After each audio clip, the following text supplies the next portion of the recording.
Good day! Me and Simon Bayo from 11th STEM 3 will be your student teacher for our basic calculus lesson. And for today, we're gonna be talking about the world of derivatives. So what exactly is a derivative? In simple terms, it tells us how fast something is changing at a specific moment.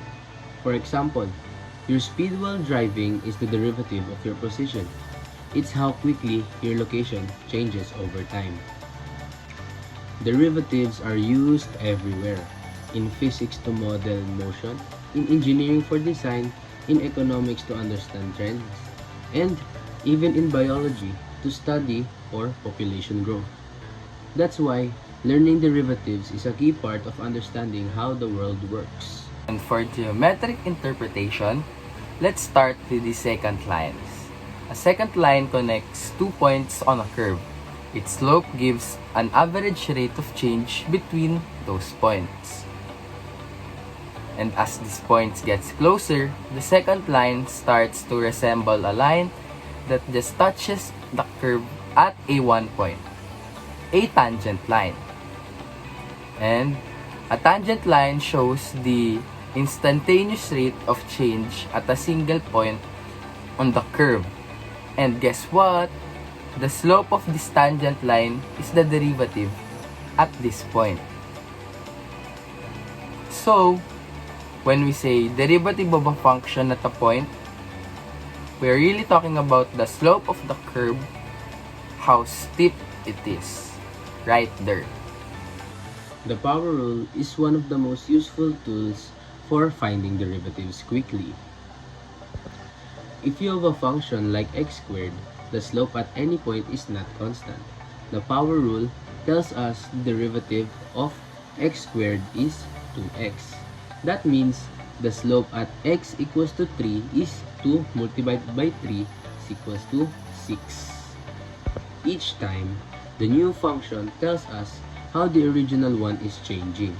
This makes it easy to analyze motion, trends, or growth.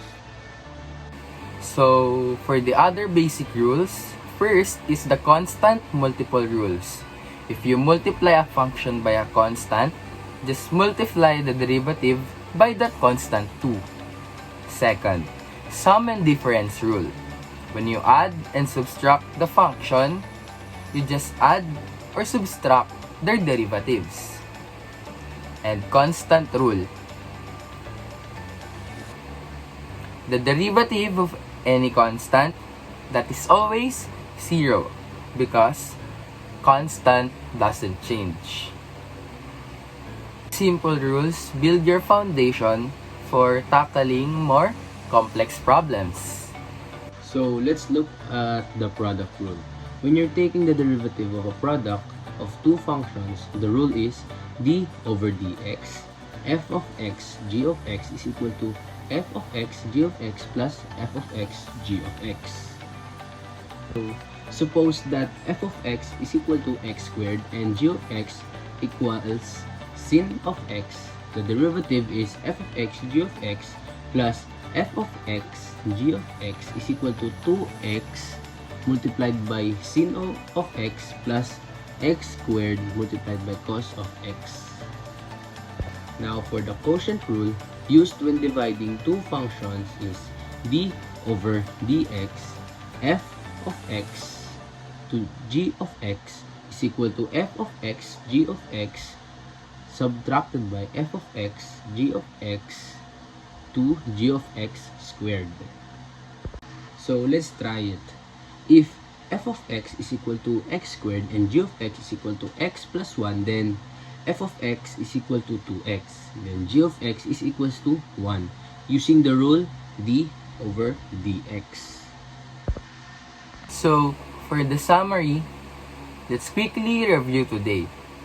We learned how derivative measure change, saw their geometric meaning, and explore key rules like the power rule, constant rule, sum and difference rule, and now the product and quotient rules.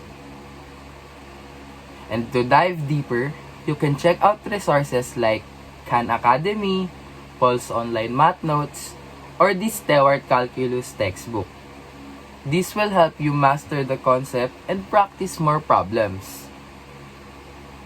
Derivatives are just the beginning of basic calculus. Keep practicing, keep asking questions, and explore more advanced topics like the chain rule, implicit differentiation, and application in real-life problems. Thanks for joining me. Thanks for joining us rather, Simon Bayo and Cyrhus Esmeralda. In these lessons on derivatives, keep learning and keep calculating. Thank you!